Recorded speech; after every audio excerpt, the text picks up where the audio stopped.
Why take care? No one can take care of you in the true sense of the term if you don't take care of yourself. Why take care? There's something that we say all the time. A big, great teaching is there. Why take care? So your happiness and your suffering is in your hand. Therefore the Buddha said, self is the protector of the self, no one else can be the protector. And he also said, likewise, self is the enemy of the self, no one else can be the enemy. What is the definition of enemy? Enemy is somebody who harms you, who harms your relatives, who harms your property. Okay?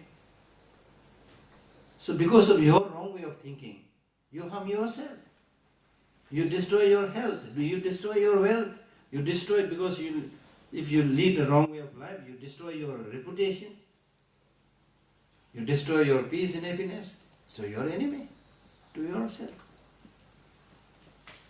So therefore, most of the Buddhist teachings, they always say the real enemy is not outside, it's inside. Inside. So therefore, with regard to this topic today, karma, the Buddha said, do not do anything that is negative. Do perfectly well those that are positive. This is my teaching. Very simple. Do not do anything that is negative. Do perfectly well those that are positive and good. Completely discipline your mind. This is my teaching. In 4 lines he said, this is my teaching.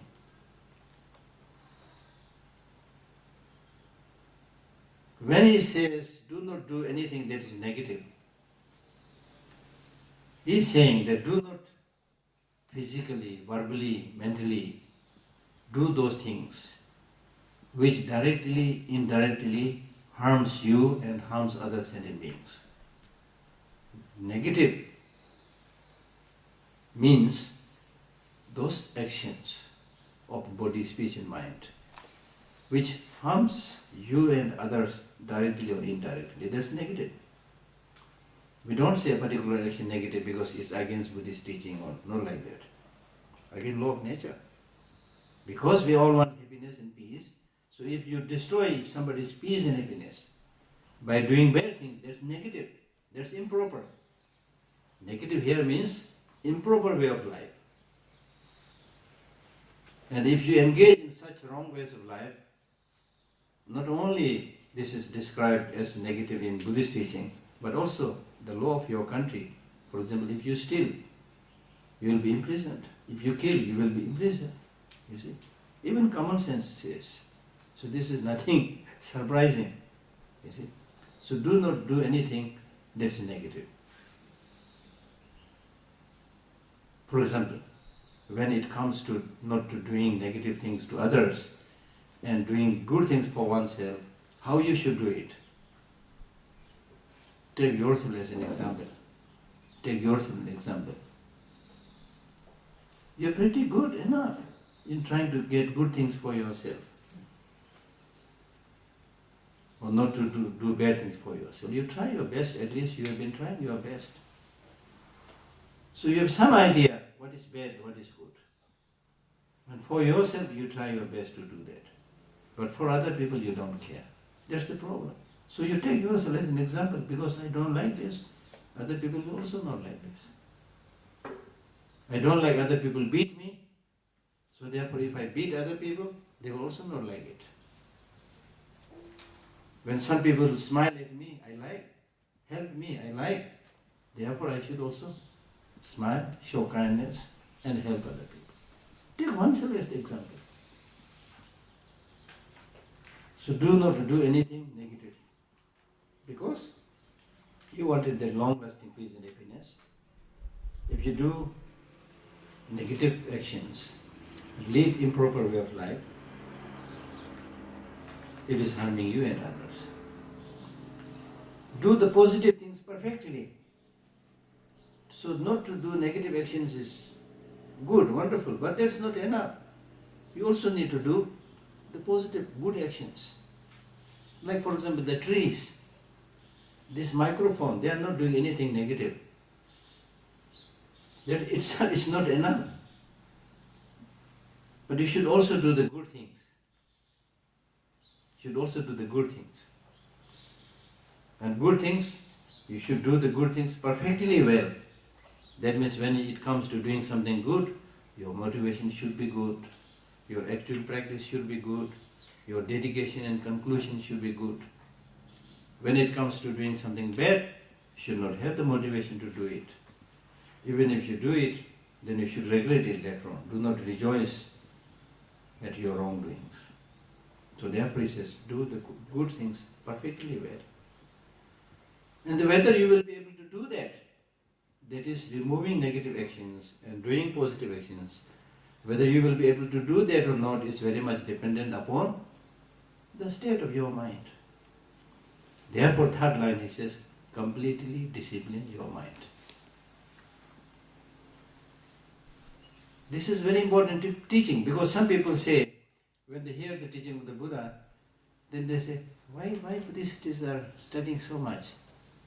Why Buddhists need to do so much reading, so much thinking, Because the essence of Buddha's teaching is to be a kind person. So if you do that just one practice, be kind, then why you are wasting so much time studying, reflecting, meditating? People think like that. But to become good is not easy. To remove negative emotions is not easy. To become good is not easy. It's very much related to the training of mind. So therefore in the third line he says, therefore completely discipline your mind. And this is my teaching. Now with regard to disciplining the mind does not mean that you force yourself.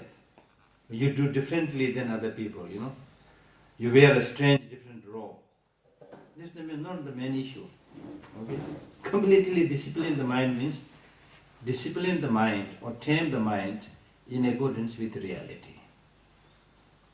So even if you use this word disciplining, we are not talking about a discipline that is imposed upon you by an external agent or somebody who has the authority. Okay? That's not the meaning. That's not the meaning. Discipline here means to lead a proper way of life for your own benefit, for your own well-being. So therefore in the case of the Buddhist practice of morality, it talks about three kinds of ethics, three kinds of morality. The first is called the morality of restraining negative actions. Morality of restraining negative actions. Restrain, don't do the negative actions. Okay? Then the second, so that does not have any connotation of discipline imposed upon you, You restrain, you stop doing bad things because it's good for you, it's a proper way of life. Then second, in addition to stopping doing bad things, you should also do good things. Morality of virtuous practices. You do virtuous practices. There is nothing to do, regarding a discipline that is imposed upon you. You can understand that doing good is good. Then third, having stopped doing bad things, having done good things, what is the purpose of stopping bad things and doing good things or virtuous practices? The purpose is to help others. This is the third morality. Helping others is a morality. So that is the concept of Buddhist ethics or Buddhist morality, which you can very well understand. That it's really talking about a proper way of life, rather than observing a particular physical discipline. It's not talking about observing a discipline imposed upon you by an external agent. Clear? Is it clear?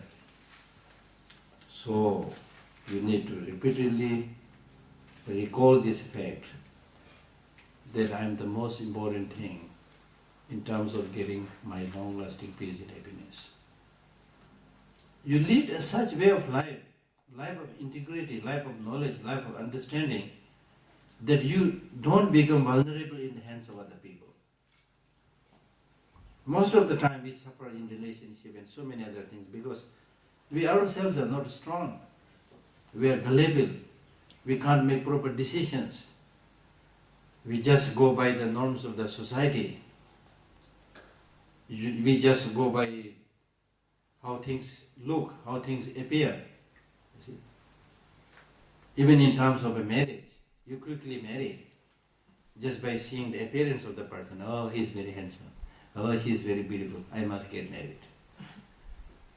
Oh, maybe, oh, he belongs to a rich family. Oh, she belongs to a rich family. So these are some of the main criteria you very often use for marriage.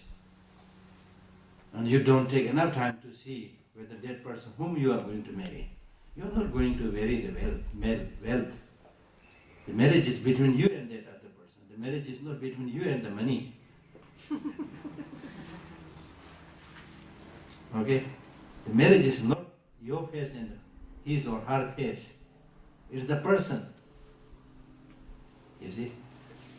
So therefore you need to understand the person. Take time. Take time. Take enough time to find out the situation of that person, the mental stability, the character. And then if you're really sure this is a good person, that's the most important thing. The wealth, name, fame, these are secondary. In fact, if you go for name and fame and wealth and so much, that will be the source of your main problem. I'm not saying you don't want these things, but you need to be very, very careful how you get these things. These days, everybody expects instant success. We are living in an age of technology, so everything should be instant, automatic, you see. But Buddhist teaching says there is no automatic enlightenment. There is no push button enlightenment. You push the button, Buddha. Now there are courses which is 7 days course for enlightenment. In America there, or some other countries. I don't know what they are saying, but anyway, what I'm saying is there is no push button enlightenment. So therefore you need to take time, see the reality, analyze, use your human reason. It's very important. For example, human beings have a big head, very big head. And I was surprised observing young kids, In the case of human beings, after the birth, the child takes at least 6 months to just lift the head, not being able to get up. The other animals, in some cases, after a few minutes they walk. They're able to go. But human beings take such a long time to be able to get up. One reason is because the head is too heavy. So which means you have a big brain. So that brain is for thinking. The brain with its intelligence is not to create a burden on you, but it is for thinking, for analyzing what is good for you, what is good for others, what is good for you temporarily, what is good for you in the long run. Similarly for others, what is good temporarily and long run. So overall goodness. We are not like animals. The animals cannot think much. So therefore, whoever is powerful, they should victimize the less powerful ones. So unfortunately, human beings are also living like animals today. Whoever is powerful, they always victimize the less powerful. The power may be physical power, the power may be power of wealth, the power may be power of knowledge. So therefore the Buddhist teaching says, if you have power in terms of wealth, health, name and fame, you should rejoice in the sense that you will be able to contribute and help others much more. Not in the sense that you will be able to take advantage of others. See? So therefore, when we talk about this question of karma, We are talking about, first of all, this understanding that you want long-lasting peace and happiness. And that long-lasting peace and happiness primarily is related to your mind, as I said earlier. To your mind means what you think. What you think. Because it is your mind which makes you do so many things, good, bad. The order comes from the mind. So if your mind is positive, one with loving kindness, one with compassion, one with wisdom, then it will give good orders. And your action will also be, your karma will also be good. It will be helping others, it's not harming, it's compassionate, it's loving and so forth. It's patient. So the karma will be good.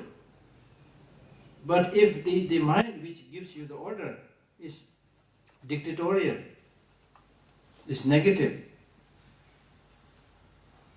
then the action that you will do also will be negative, bad. So therefore, when you talk about Buddhist practice, or even otherwise,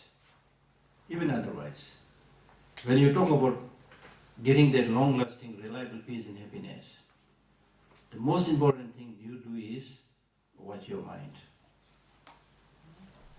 Watch your mind. Watch your mind.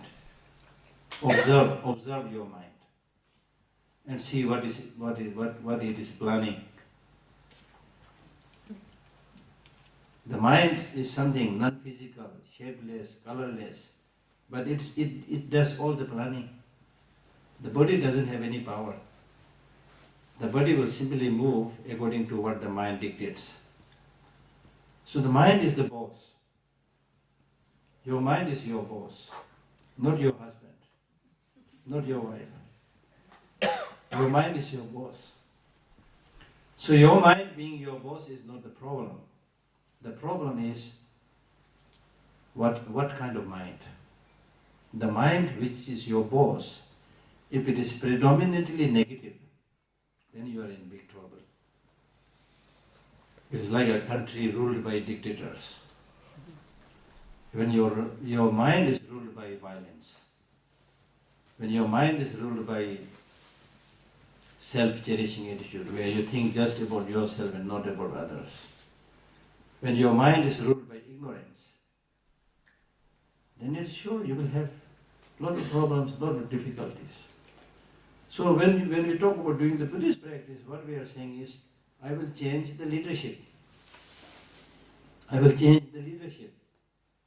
Until now, because I did not have knowledge, so therefore I allowed these bad leaders, like ignorance and so forth, to rule me. But now I know. Now I know. So therefore, I will not give chance to these negative emotions to rule me. So actually that is, we don't really need so many teachings, So this is actually now enough. Now you have enough stuff to think about what kind of your mind. You need to analyze. If your mind is less compassionate, more angry, less patient, more hatred, less wisdom, more ignorance, you're going to get the problem. So therefore, Buddhist practice means to change. Dharma, the Sanskrit word dharma, means to catch somebody. To catch somebody from falling. Okay? For example, if you kill somebody, you will fall. You will fall in the eyes of other people. They will say, bad women, bad men, kill somebody, murderer, you will fall. You will fall in the eyes of your family members. So when you do this Dharma practice, it will help you not to kill, therefore it will catch you and take you to a higher place. That's Dharma. That's the meaning of the Sanskrit word Dharma. The Tibetan word that we use for Dharma is Chu. Chu, this is your Tibetan language, So I was actually thinking, when some Tibetan teachers come to Israel, they should not only teach Dharma, but also occasionally teach Tibetan language. Maybe in one course, maybe 10 Tibetan sentences.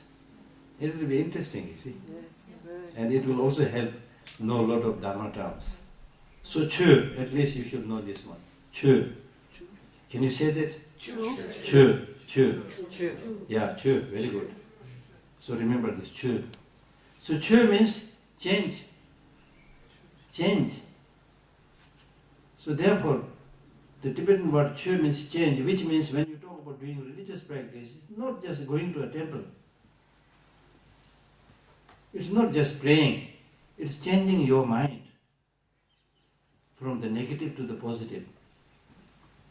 Now you know the reason why you need to change the mind from the negative to the positive. Because if your mind, which is positive, then all the orders that the mind will give will be positive, and your actions will be positive, and that will save you from experiencing sufferings and troubles.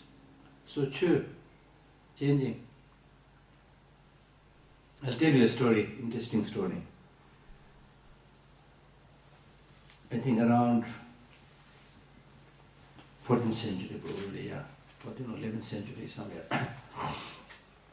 There was a great teacher called Domdamba, Tibetan teacher. He was very famous for mind training. So when he was there, he saw another junior monk who was in the temple reading holy scripture. What is scripture? And this great teacher came to this young monk and he said, reading holy scripture is very good, but it is better you do dharma practice. So see, look carefully, listen carefully. Reading holy scripture is very good, but it's better you dharma practice. So this young monk thought that since a great teacher, and because he is making this comment, reading holy scripture may be not a dharma practice. So then he started going around the temple, which the Tibetans do a lot, circumambulating. Then this senior monk, he came and said, going around the temple is very good, but it's better that you do dharma practice. Then the monk thought, maybe I'm again wrong. Then he said, what should I do? Oh, meditation. So he went inside the temple and started meditating. Sit in a nice posture as we do these days. Then the great teacher came and said, meditation is very good, but it's better you do dharma practice. So then the young monk was completely lost. He said, on all these occasions when I was reading scripture, when I was going around the temple, when I was meditating, you said that it's good that you do these things, but better to do dharma practice. So I am completely confused how to do dharma practice. So please tell me. Then he said, give up grasping to this life. Give up grasping. Give up clinging, holding. Give up holding to this life. Big statement. Much of the problem, suffering that we get today is because of grasping. Too much grasping to yourself. I, me, mine. I, me, mine, all the time. All the time you talk about I, me and mine, I, me and mine, I, me and mine. That's your mantra. I, my children, my family. This belongs to me. I did this. I, me, mine. I, me and mine. I, me and mine. Lot of self-references. A famous Indian teacher by the name Chandrakirti is composed a very famous text called Entering the Middle Way. So in the beginning of that text, famous text, which the monks study for many, many years, in the beginning he says, first you develop attachment to yourself saying I. Then you develop attachment saying mine, belongs to me. And because of this attachment to me and mine, You move in the samsara, you get entrapped in the samsara like the rings of bucket in a well. You know, bucket you've seen in the villages, they pull water. They pull water from the well. Then there are a lot of buckets, one after another. He gave this wonderful example. Now if you look at the nature of these buckets, when they came up, do these buckets hit the wall? Yeah, when you pull, the buckets hit the wall, they get crushed, hurt here and there, but they are not able to come out, they continue to go into the well and suffer continuously, in a sense. So similarly, we get entrapped in the samsara like these buckets, like the buckets hitting the wall and getting crushed. We undergo so many different types of suffering because of this grasping to me and mine. That's what this Buddhist teacher said. Then, number of years back, I was able to attend a conference, scientific conference in New York with His Holiness the Dalai Lama, where a scientist, based on his scientific research, he also concluded, like the Buddhist teaching, he also, based on his scientific finding, nothing to do with Buddhism, based on his own scientific finding, he said that those people who make a lot of self-references are more prone to all kinds of diseases, including heart attack. Including heart attack. Heart attack. Heart failure. Okay? All kinds of diseases, including heart attack. Why? Why? Because when you just talk about yourself all the time, your focus becomes very narrow. Tunnel vision, I call it. Small focus. So within this small focus, even if there is a small suffering, you will see it big. You see? Because you are thinking only about your suffering. Why of all the people I need to suffer like this? Why am I have to suffer? You see? Because you are only focusing here, not about the rest of the world. You may be suffering, but instead of focusing only on your personal suffering, if you look at the sufferings of so many people, there are so many people who are suffering much, much more than you. If you think about those things, then because of your larger mental perspective, your suffering will be reduced. So therefore your mental attitude makes a huge difference in terms of how you fare well in your life, how much you will succeed in your life. So in a way we can say that if you are encountering say 100% suffering in your life, okay, 100% suffering in your life. If you are thinking, it may not be true, but if you are thinking you are experiencing 100% suffering,